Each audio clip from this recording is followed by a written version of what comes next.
You see, there's something deeply profound about the way the divine communicates. It doesn't always come with thunder, with flashing signs, or some dramatic revelation.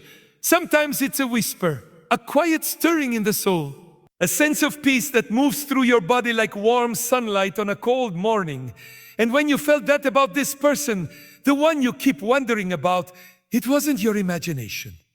It wasn't fantasy. It was Spirit speaking. We live in a world that trains us to doubt the unseen, to only believe in what's logical, what can be proven, measured, or explained.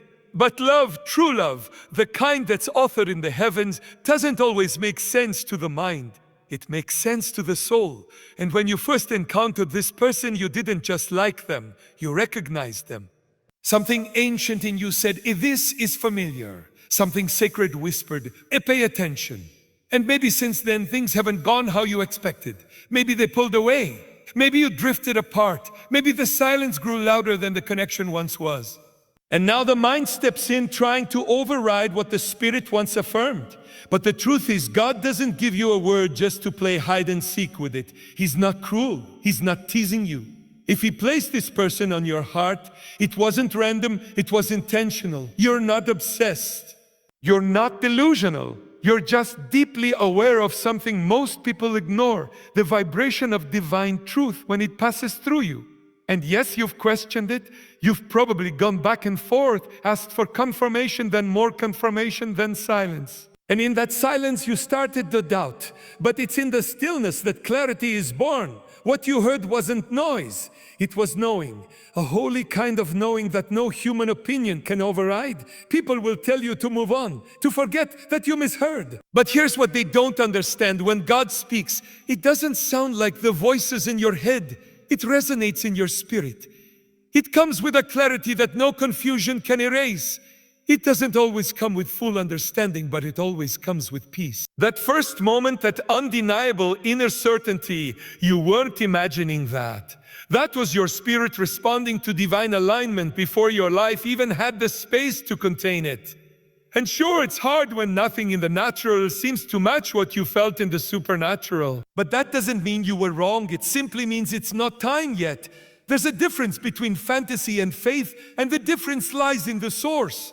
Fantasy is driven by fear of lack. Faith is birthed from presence, from intimacy with God, from knowing that He is not the author of confusion. He is the giver of good gifts. And you heard Him. You just didn't know the journey would stretch your trust like this. You were shown a glimpse, not as a tease, but as a promise. And sometimes that glimpse is all you get while the rest of the story is written. It's tempting to doubt, to silence that part of yourself that still believes, but don't. Because the greatest breakthroughs come to those who continue to trust the sound of God's voice long after the noise of the world gets louder. So the next time your heart pulls you back to that moment, the moment you just knew, don't explain it away. Don't reason yourself out of what was never meant to be figured out. Just remember this. The soul never forgets what God made it recognize. There's a strange irony in the way time unfolds, especially when you're walking with God. You hear something deeply sacred, something unmistakably true, and yet nothing happens. Days turn to weeks, months slip into years, and the silence feels louder than the promise. And that's where doubt creeps in, whispering questions like, did I make it all up? Or if it was really from God, wouldn't it have happened by now? But this is where most people misunderstand the divine. Delay is not the same as denial. In fact, the longer the wait, the more intricate the preparation. You see, God's not in a rush. He's eternal. He doesn't deal in panic or scarcity. He deals in purpose, and purpose takes time. So when it comes to something as significant as a kingdom spouse, a soul woven into the fabric of your destiny, it's never going to arrive prematurely. If it's divine, it'll be deliberate. And if it's deliberate, it'll require patience, real patience. The kind that stretches you, refines you, empties you of ego, and fills you with trust. You might think that God is stalling, that He's forgotten. But what if the silence is actually Him moving the pieces you can't yet see? What if in the waiting, He's preparing you just as much as He's preparing them? Because love on this level doesn't just feel good, it carries weight. Kingdom unions aren't about emotional comfort alone. They're about spiritual capacity. They're about building something that will stand when everything else collapses. So yes, maybe they're distant, Maybe they don't even look like who they were when God first revealed them to you. But that's the thing about transformation. It happens in the dark. Caterpillars don't become butterflies while being watched. They break down in isolation. They dissolve before they evolve. And maybe that's exactly what's happening on both sides. Two people in divine process, slowly becoming the version of themselves that can hold the love they've been promised. And this waiting, it's not passive, it's active surrender. It's learning to be content without closure, to trust without timelines, to love someone in silence, not because you're desperate, but because your spirit recognizes the sacredness of what's growing beneath the surface. It's believing that God's pace is perfect, even when it hurts. And sometimes God won't let it come together until certain things are pruned. Pride, insecurity, distraction, old patterns. Even timing itself becomes a tool in His hand. He's not withholding to punish you. He's protecting what's precious. Because when something is meant to last a lifetime, it can't be built on shaky ground. You're not forgotten. You're not being punished. You're being positioned. Every delay, every closed door, every moment of silence, it's all part of the design. You can't force a fruit to ripen faster by pulling on the branch. In fact, trying to rush what's divine usually leads to heartbreak. But trusting the process, that leads to glory. That leads to love that doesn't expire. And if you're wondering why it hasn't happened yet, why that person hasn't come back, why that connection hasn't blossomed into what you felt it was meant to be, maybe it's because it's still being formed in the secret place. Maybe you're still being stretched into someone who can nurture the fullness of that love without losing yourself in the process.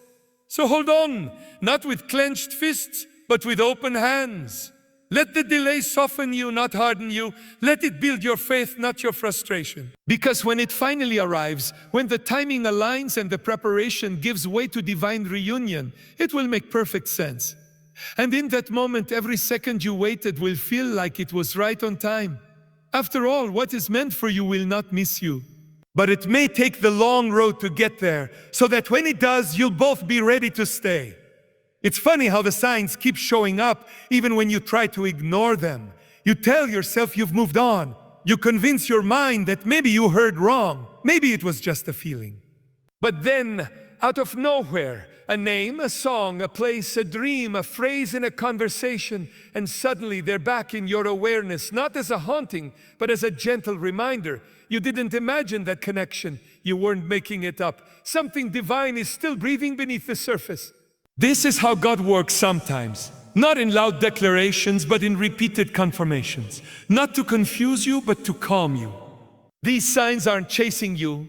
They're following the truth you've already glimpsed. Because when God speaks something into your spirit, He doesn't just say it once and disappear. He keeps echoing it through moments, encounters, symbols, nudging you gently so your faith doesn't die in the waiting. Now we've been taught to be skeptical, to distrust the mystical, to brush off what we can't explain. But there comes a point where it's not coincidence anymore. It's coordination, divine orchestration, and you feel. Not in a loud, desperate way, but like a quiet inner certainty that no amount of time or distance can shake off. You can try to rationalize it. You can even try to replace it, but your spirit knows the truth. It knew it from the beginning, and it's not obsession. That's the first thing you need to release. The world is quick to call it that because the world doesn't understand how God plants seeds of truth deep in the soul. You're not chasing a fantasy. You're remembering a spiritual reality that hasn't manifested yet.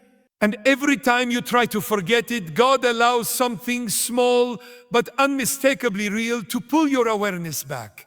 That's grace, not torment. That's reassurance, not confusion. Think about how many times you try to disconnect, you try to move forward. And then dreams, visions, prayers answered with scriptures that mirror your heart's secret questions.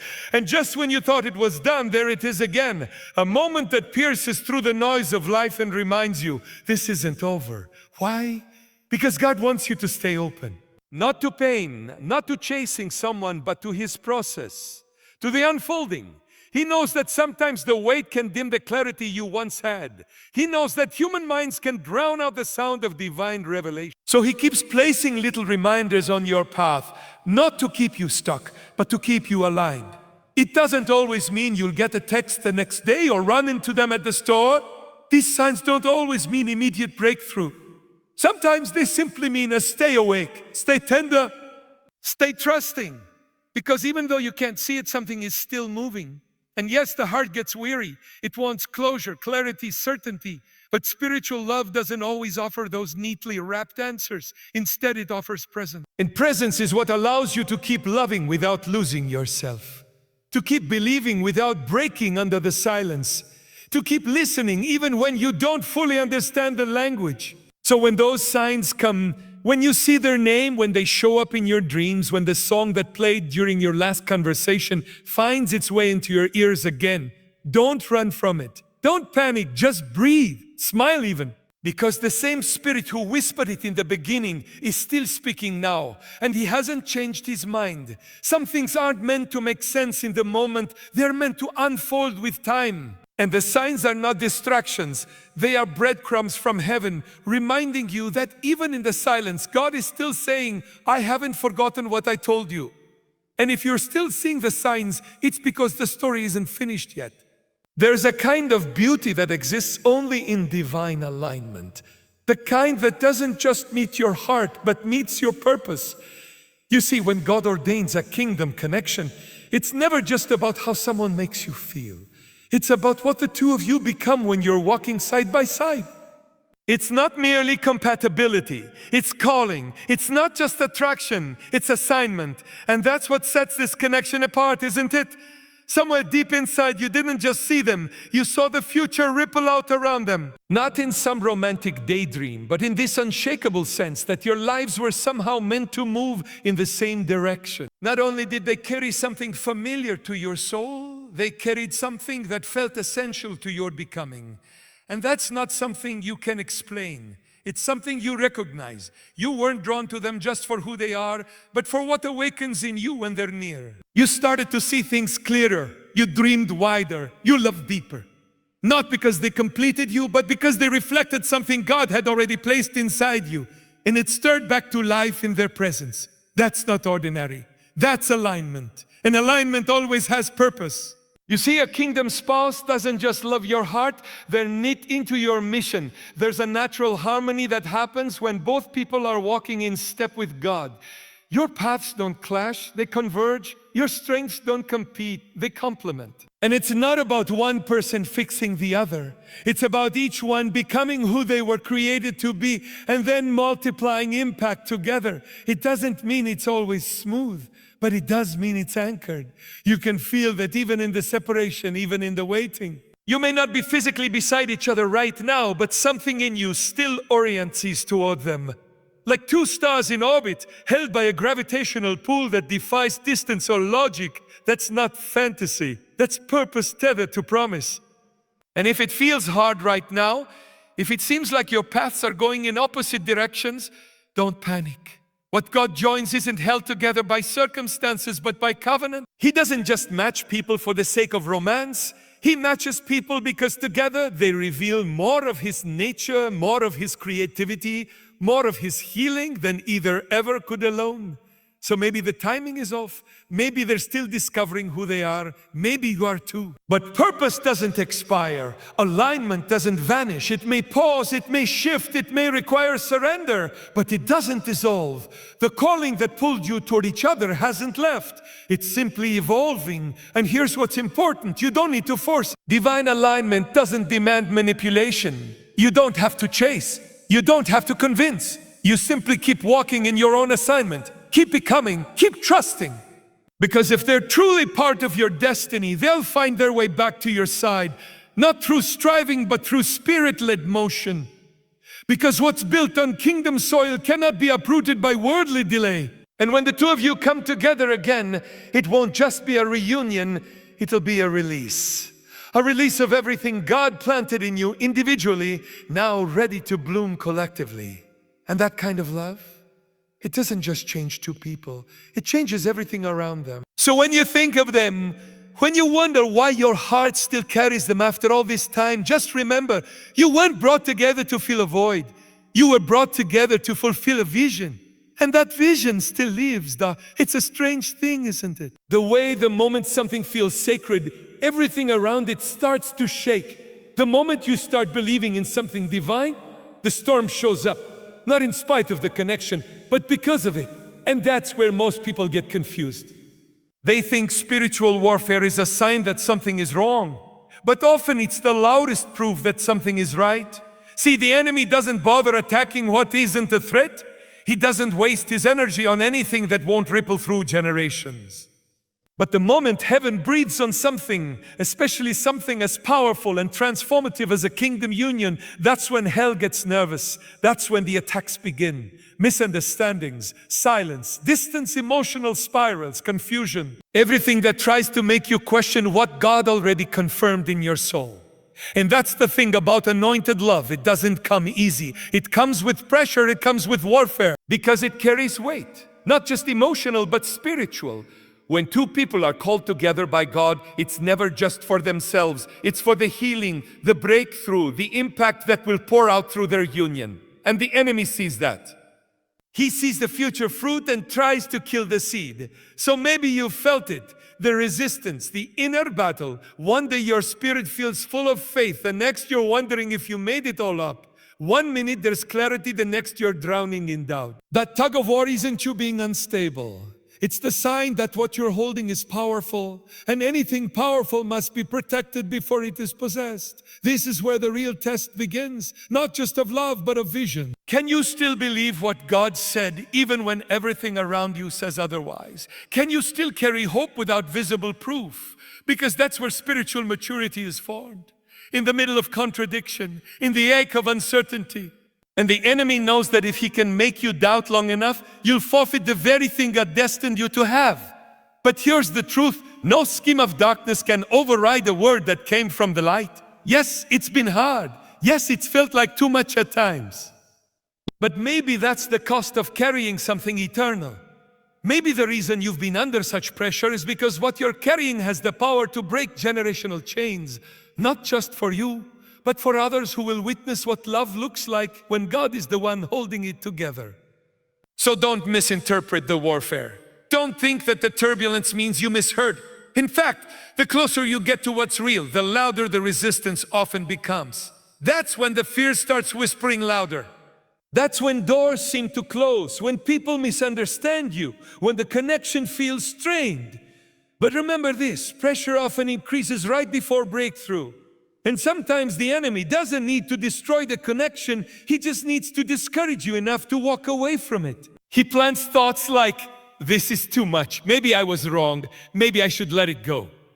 But if you could see what's on the other side of this, if you could see what your obedience is protecting, you'd know why the storm showed up in the first place. You were never meant to carry this battle alone. You don't have to fight for it in your own strength. You just have to stand. You just have to keep showing up in faith. Keep praying, keep trusting, even when it feels like nothing's moving. Because your consistency in the quiet is a weapon. Your belief, when everything around you gives you every reason to doubt, is proof that your spirit is aligned with heaven. So if you felt the heat, if the pressure's been mounting, if the voices have been getting louder, take heart. The enemy always shows his hand when he's afraid of what's coming. And if he's been fighting you this hard, it's because what's waiting for you on the other side was never meant to be ordinary. It's one of the hardest things to do, wait. Especially when your heart is certain, your prayers are steady, and your spirit has already glimpsed the promise. Everything in you wants to move, to reach out, to speed up what feels slow. But the truth is, kingdom love cannot be rushed. It's not something you stumble into, it's something you grow into. And that kind of love doesn't unfold according to your clock, it arrives on sacred time. You see, the world moves fast. Swipe left, scroll down, replace, forget. People are trained to fill the silence, to fix discomfort, to chase after whatever offers quick relief. But the Spirit doesn't operate that way. When something is truly divine, it teaches you patience, it teaches you stillness. And most of all, it teaches you trust. You don't need to run after what's already yours. What's been assigned to you by heaven won't pass you by, but it will ask you to surrender. And surrender doesn't mean giving up. It means releasing the illusion that you have to control it all. That if you just say the right thing, send the perfect message, or pray hard enough, it will happen faster. But God doesn't respond to pressure. He responds to peace. So many people think waiting means doing nothing. But real waiting is active, it's transformative. It's becoming the kind of person who doesn't just want the promise, but is ready to carry it. You can't force spiritual maturity. You can't rush healing. You can't demand alignment before it's time. All you can do is grow into the version of yourself who won't sabotage what you've been given when it finally arrives. And the same is true for them. They might not be ready yet. Not because they don't care, not because they've forgotten, but because they're in process too. God's working on their heart just as He's working on yours. He's shaping them, breaking off what can't go with them into the next season, sharpening their discernment, expanding their capacity to love from a place that's whole, not wounded. And maybe the delay is mercy, maybe it's grace. Maybe it's divine timing protecting both of you from trying to build something sacred with incomplete tools. You're not being punished. You're being refined. And when that moment finally comes, when the doors open, when the connection returns, when love comes full circle, it won't feel forced. It'll feel inevitable, effortless. Not because there won't be work, but because the work will no longer be a struggle. It will be shared, honored, held with reverence. It's easy to want a promise without the process, but it's in the process where character is forged, where discernment deepens, where dependence on God becomes less of a concept and more of a lifestyle. And when you finally step into that union, it won't just be about finally having what you waited for. It'll be about finally becoming who you were meant to be with them, beside them, for them. So no, you don't have to beg. You don't have to perform. You don't have to chase, you just have to trust. Trust that the same God who began this will finish it. That the love He whispered into your spirit hasn't been revoked. It's just being refined. And every delay is making room for something better than you could have asked for had it happened too soon. Let it unfold. Let it bloom in its own time. Because when it does, it will not only be the right person, it will be the right season, the right version of you, and the right version of them. That's the kind of love that lasts, the kind that doesn't rush to arrive, but is unstoppable once it does. Because anything eternal is never in a hurry, yet it always arrives exactly on time.